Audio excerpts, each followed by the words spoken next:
Vamos ler a palavra de Deus no livro de Apocalipse, capítulo 3, versículo 14. Ao anjo da igreja em Laodiceia escreve: estas coisas diz o Amém, a testemunha fiel e verdadeira, o princípio da criação de Deus. Conheça as tuas obras, que nem és quente nem frio. Quem deras fosses frio ou quente. Assim, porque és morno e nem és quente nem frio, estou a ponto de vomitar-te da minha boca. Pois dizes: estou rico e abastado, e não preciso de coisa alguma, e nem sabes que tu és infeliz, sim, miserável, pobre, cego e nu. Aconselho-te que de mim compres ouro refinado pelo fogo para te enriqueceres, vestiduras brancas para te vestires, a fim de que não seja manifesta a vergonha da tua nudez, e colírio para ungires os olhos, a fim de que vejas.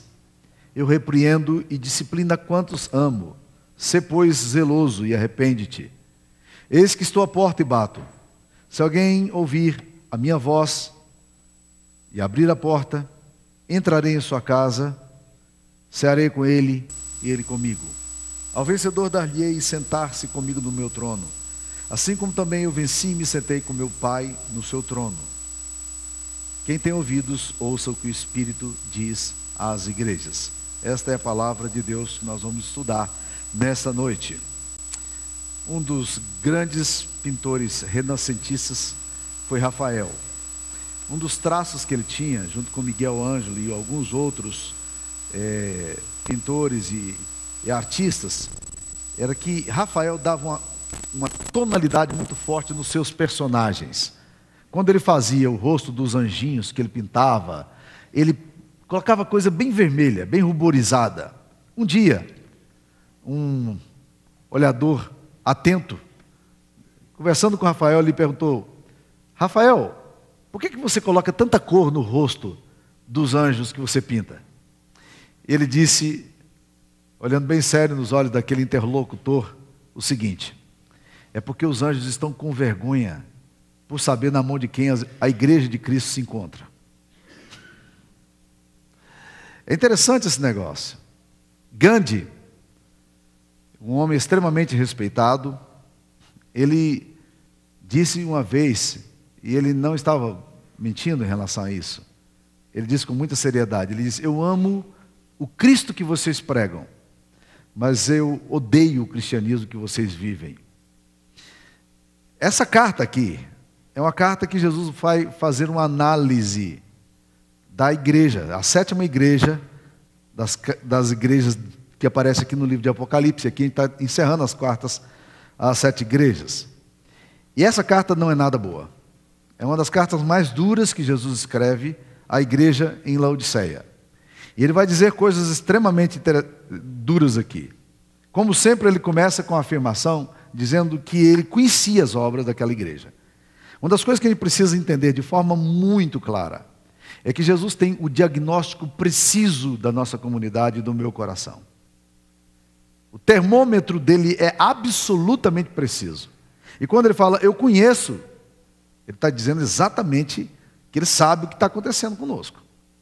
Quando ele fala que eu conheço as tuas obras, ele está falando de uma igreja que ele conhece, porque ele disse isso de todas as outras igrejas. Ele conhece as igrejas. Ele passeia por meio das igrejas, conforme ele mesmo se apresenta. E eu fico tentando entender o cristianismo nosso, o tipo de cristianismo que a gente tem. O cristianismo brasileiro, ele é caracterizado por algumas coisas meio curiosas. Ele é passivo. O cristão brasileiro, ele é crédulo, ele é ingênuo, ele é místico, com uma facilidade muito grande de satanizar e divinizar homens e movimentos da história. Quando Lula se candidatou, as pessoas diziam que ele era o representante legítimo do capeta e que Collor era o representante legítimo de Deus. E nós entendemos e vimos o que aconteceu na história. Descobrimos que a primeira afirmação pode ser verdadeira, mas a última definitivamente não era. Meus queridos irmãos, nós precisamos ter a capacidade crítica de olhar para nós mesmos e entender o que é que Jesus quer que nós sejamos.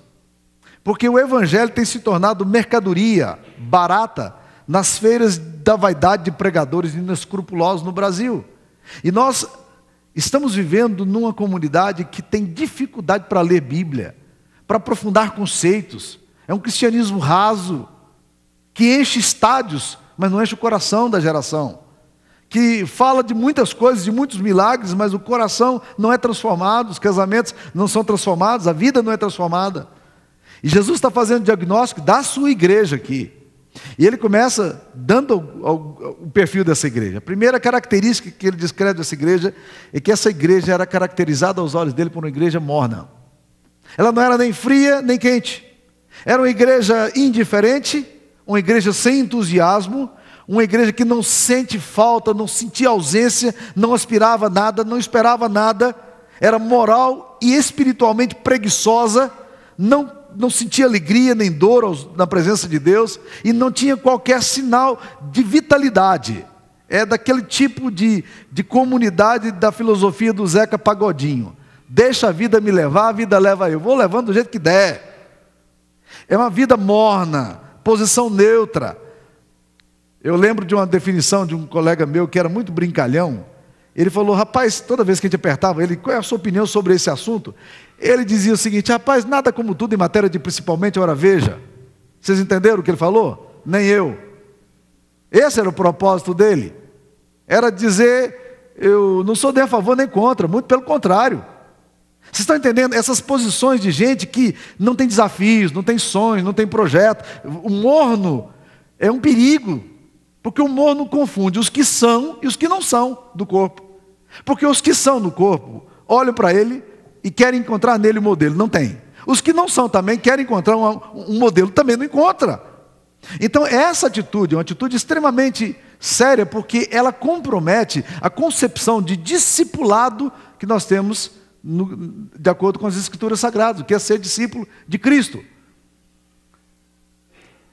Uma certa pessoa uma vez me falou, fez uma expressão sobre alguém, e ele disse, pastor, isso aí é que nem pó de asa de borboleta.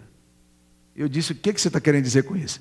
Ele disse, você já ouviu falar que pó de asa de borboleta cega as pessoas? Provavelmente vocês todos já ouviram isso aqui.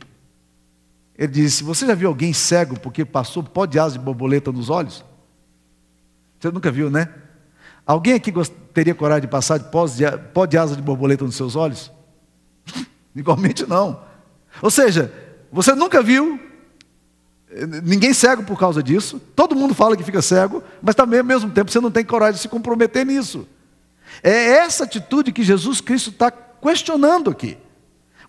Uma atitude que não é nem de oposição, nem é de fanatismo, mas é de indiferença. As pessoas, as coisas, Deus deixa de ser importante, mas vai sendo levado. Um comentarista bíblico, Barclay, fala que a única atitude impossível para o cristianismo é a neutralidade, porque o fogo tem que continuar queimando, a chama não pode apagar. Essa questão da indiferença é um problema na vida cristã, na vida espiritual, na vida de oração, na vida da leitura da palavra, na devoção, na nossa adoração, no nosso casamento. Qual é o problema número 1 hoje dos nossos lares? Indiferença.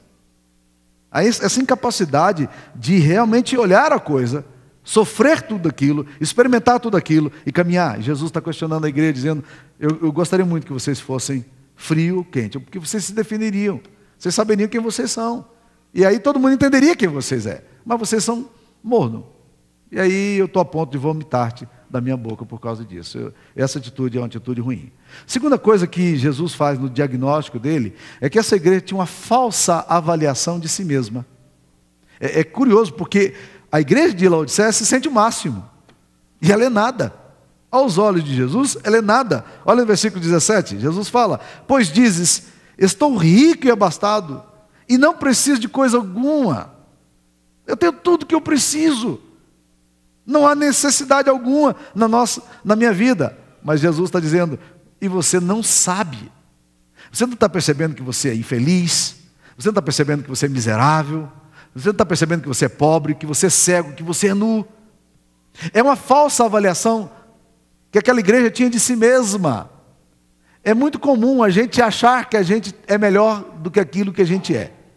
Projetar alguma coisa, mas para Jesus, Jesus tem um diagnóstico preciso e ele diz, não adianta tentar enganar a ninguém, nem a si próprio. Tenha uma correta avaliação de você mesmo. Porque quem não vê a realidade pode ir para o inferno sem estar consciente de que está indo para o inferno. Porque tem uma falsa visão de si mesmo. Agora, quando nós temos uma visão correta de nós mesmos, mesmo que essa visão seja ruim, mesmo que o prognóstico ou o diagnóstico que a gente faz de nós mesmos seja ruim demais, mesmo que a gente olhe para a miséria da gente, a gente se desespere, é exatamente isso que nos salva. É essa coisa de você olhar para você mesmo e dizer, eu não posso viver desse jeito, não dá para caminhar desse jeito. O juízo de Deus é muito sério sobre essas coisas, eu não posso brincar com isso. E quando você entra nessa dimensão da sua dor, e você entra em contato com a sua dor, e você começa a ter uma correta avaliação de você mesmo, você pode até se espantar, você pode até se assustar com o espelho seu, você pode até perceber como Dorian Gray, que o seu espelho ele se deteriora. Mas essa é a grande oportunidade de Deus trabalhar o nosso coração e nos levar a sermos aquilo que Ele sempre sonhou que fôssemos.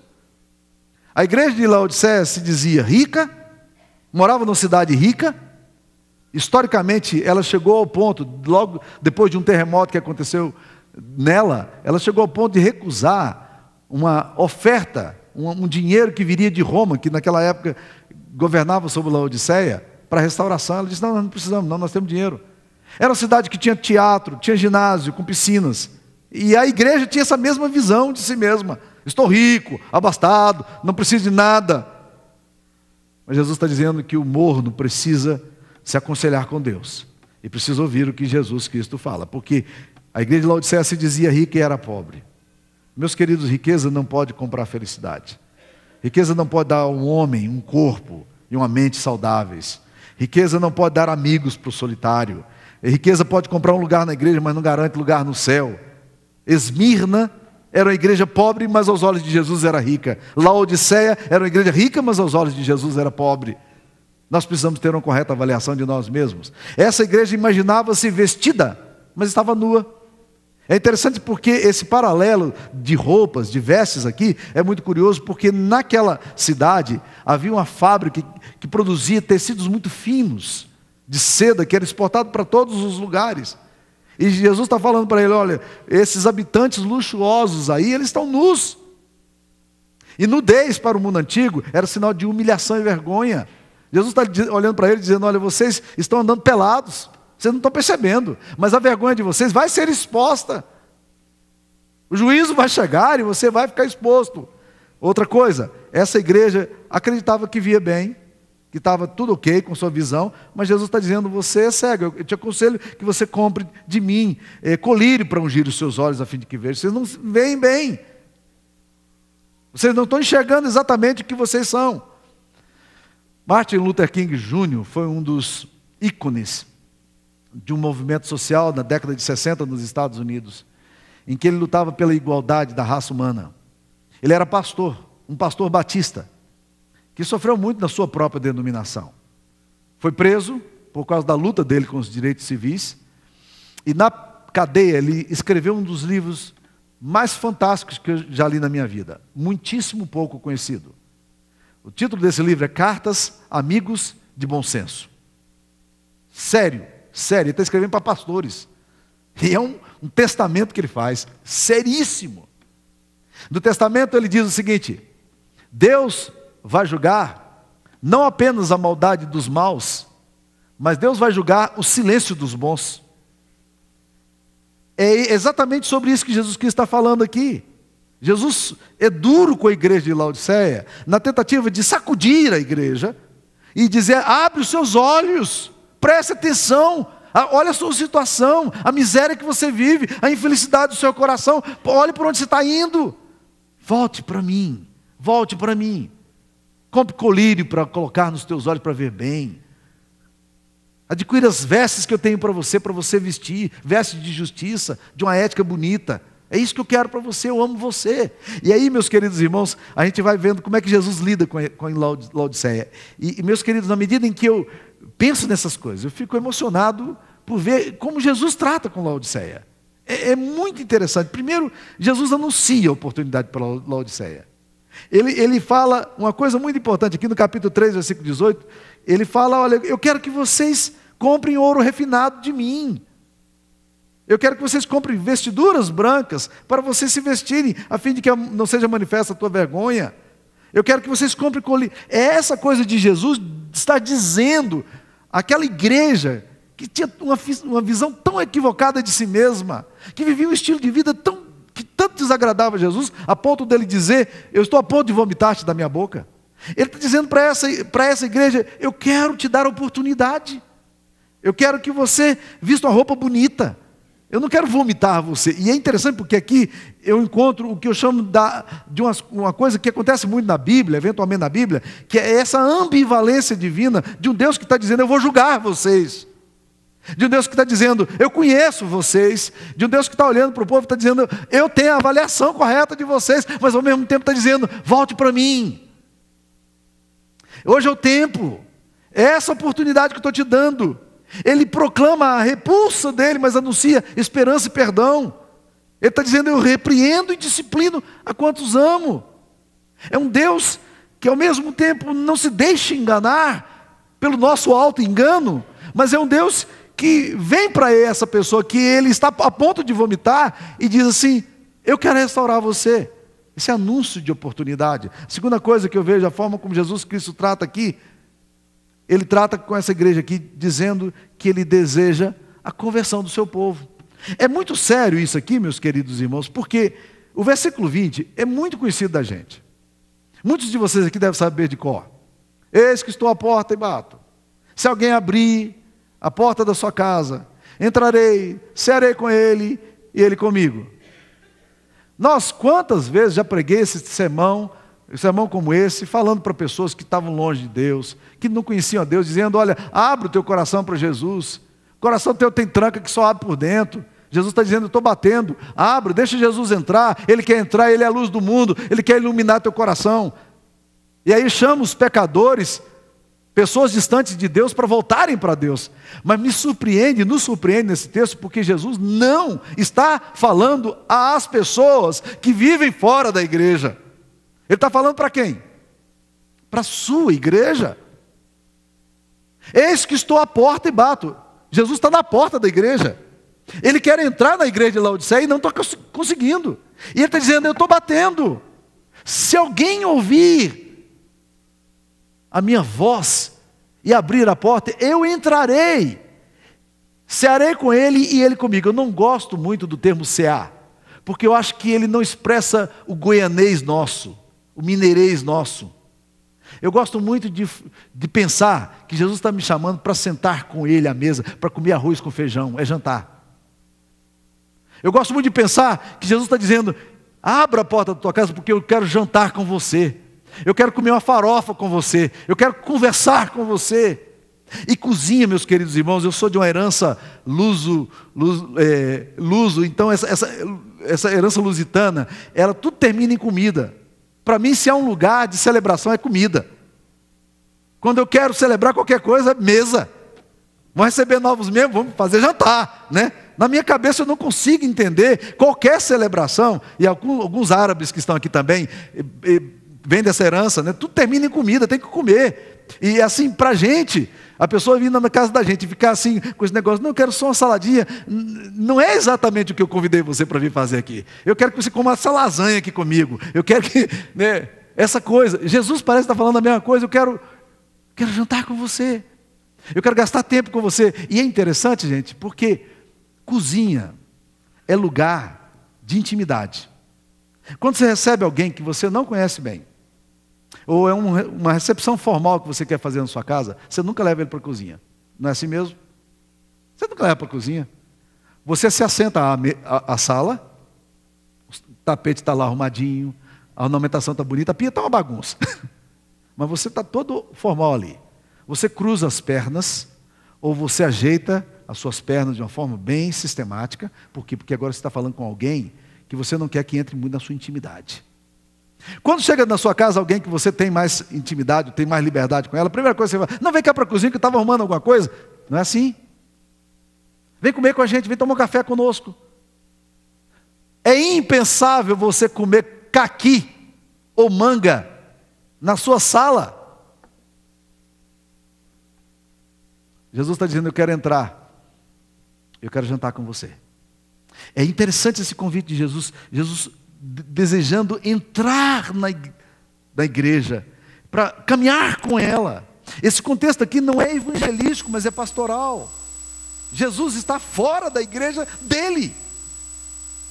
Isso me faz lembrar da história de uma mulher que queria se tornar membro da igreja. E o pastor nunca se preocupou com essa necessidade dessa pessoa se tornar membro da igreja. E essa mulher insistia e queria se tornar membro da igreja, mas o pastor não estava muito interessado nessa pessoa, por alguma razão. E o tempo passou, essa mulher desapareceu da igreja, não veio mais à igreja, o pastor também não ligou. E anos depois ele encontrou-se com essa mulher. E quando encontrou, ele, lembrou daquela mulher que frequentava a igreja e não via mais. Aí ele, muito educadamente, se aproximou dela e quis saber da história dela, se ela estava em alguma igreja.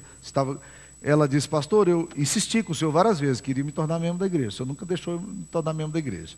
Um dia, eu achei que o senhor estava me rejeitando. Aí eu fui para minha casa e orei. E pedi a Deus: me dá graça, Deus, porque eu estou me sentindo rejeitada. E sabe o que o Espírito Santo me falou, pastor? Ele disse o seguinte: não fica preocupado não, minha filha. Tem 30 anos que eu estou querendo entrar lá e nunca consegui também. Está tudo certo. Está tudo certo. Não tem problema não, é assim mesmo. Jesus está falando à igreja dele, dizendo: eu quero entrar. Se alguém ouvir minha voz, me deixa entrar. Curiosamente, é essa igreja fechada e morna que ele anuncia que deseja visitar e deseja jantar com ela. Isso envolve ternura, isso envolve emoção, isso envolve diálogo, isso envolve contato, isso envolve choro. Mas é aqui na intimidade que Deus quer fazer as coisas acontecerem. E ele termina dando uma promessa. Ele termina aqui no versículo 21 dizendo: ao vencedor, dali sentar-se comigo no meu trono. Eu quero que você vença. Quem é o vencedor? O vencedor não é o autossuficiente. Não. O vencedor, paradoxalmente, é o fraco, que encontra força em Deus e que se vê fraco. Paradoxalmente, o vencedor não é o que diz: estou rico e abastado, que não preciso de nada. Não. O vencedor aqui é aquele que, se sentindo infeliz, miserável, pobre, cego e nu, convida Jesus para vir para a sua história, para a sua casa, para o seu coração. É aquele que se arrepende, é o rico que se vê pobre, aquele que, mesmo tendo ricas roupas, sabe-se pobre e assim deseja viver. As 7 cartas que nós lemos aqui, temos estudado nesses últimos dias, elas refletem perfis de igrejas que existem por aí. Perfis de pessoas que existem por aí, né? Essas igrejas que são protótipos das igrejas atuais, do povo de Deus. Muitas serão espoliadas, muitas serão perseguidas, muitas serão massacradas e mesmo assim vão continuar fiéis. Muitas serão arrogantes e heréticas e sofrerão o juízo de Deus. Sardes e Laodiceia parecem ter perdido o senso de identidade e missão. Elas se tornaram mortas, apáticas, neutras, frias, mornas. A igreja de Éfeso foi a igreja que começou tão bonita, mas ela perdeu o amor de Jesus na caminhada e precisava voltar a perder o primeiro amor. A igreja de Pérgamo, de Tiatira, terríveis perseguições, mas igrejas firmes. A igreja de Esmirna e Filadélfia, igrejas fiéis. Qual dessas igrejas reflete melhor o nosso universo eclesiástico? Qual dessas igrejas reflete o meu coração? Essas perguntas devem ser respondidas com temor. Que bom seria se ao Jesus dizer: eu conheço vocês, eu conheço a igreja presbiteriana de Anápolis, conheço cada um de vocês, e ele pudesse dizer: eu conheço a tua tribulação, eu conheço a tua pobreza, eu sei que vocês têm sido perseguidos, mas vocês são ricos. Foi isso que Jesus disse à igreja de Esmirna. Quão bom seria que ele dissesse a mesma coisa para nós. Mas não nos iludamos, meus queridos irmãos. A falsa visão de si mesmo pode ser um fracasso redundante para nós. É melhor um choro hoje honesto, um pranto honesto, uma dor honesta, que se transforma em arrependimento e mudança, do que uma ilusória percepção de nós mesmos, para continuarmos no nosso auto-engano indo para a morte e eventualmente, inconscientemente, indo para o inferno. Que a graça de Deus nos ajude. E que o Deus que diz essas coisas possa realmente abrir os nossos ouvidos. Porque ele termina dizendo: quem tem ouvidos, ouça o que o Espírito diz às igrejas. Vamos.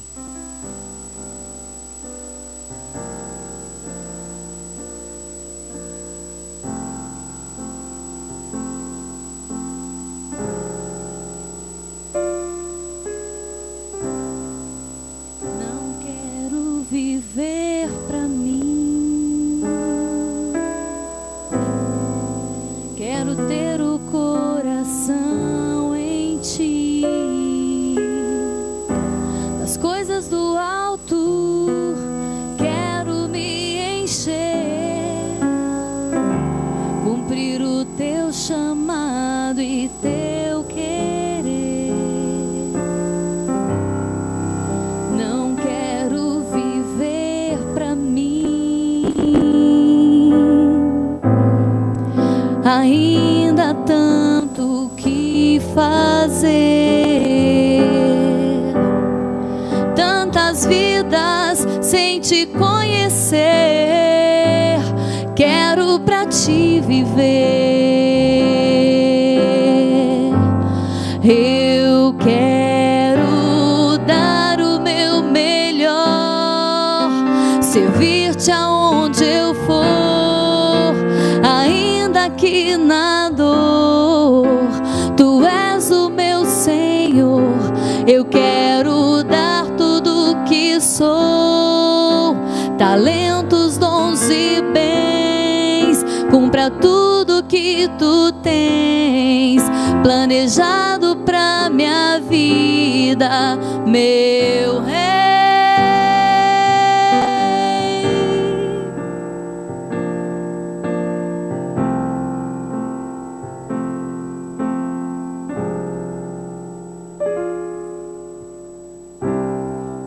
Não quero viver pra mim, ainda há tanto que fazer, tantas vidas sem te conhecer. Quero pra ti viver. Eu quero dar o meu melhor, servir-te aonde eu for, ainda que na dor. Tu és o meu Senhor. Eu quero dar tudo que sou, talentos, dons e bens. Cumpra tudo que tu tens planejado pra minha vida. Dar o meu melhor, servir-te aonde eu for, e ainda que na dor. Tu és o meu Senhor. Eu quero dar tudo que sou, talentos, dons e bens. Cumpra tudo que tu tens planejado pra minha vida, meu Rei.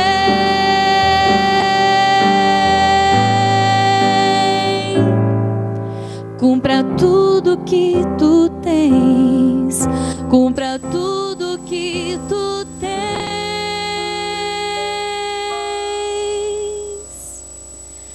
pra mim.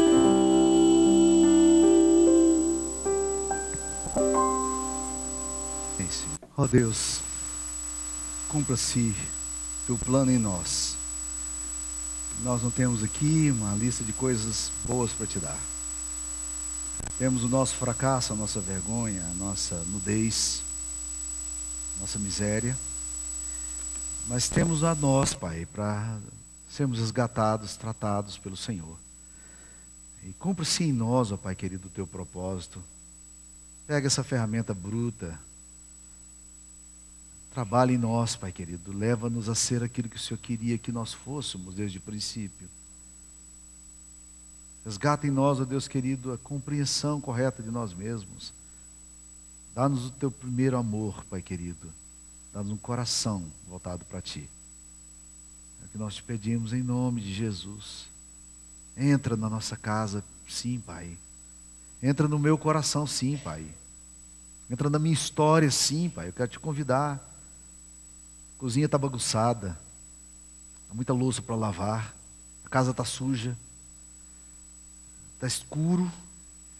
Mas é aqui que o Senhor precisa estar e eu preciso do Senhor. Entra, Deus querido, na minha vida, na minha história. Em nome de Jesus, Pai. Para que eu não seja consumido, Pai querido, pela vergonha, pela cegueira, pela miséria, pela arrogância, pela pretensão de ser aquilo que não são os teus olhos, ó Pai. Dá-nos, ó Deus, um coração quebrantado, arrependimento profundo e legítimo. Cumpra-se em nós o teu plano, em nome de Jesus.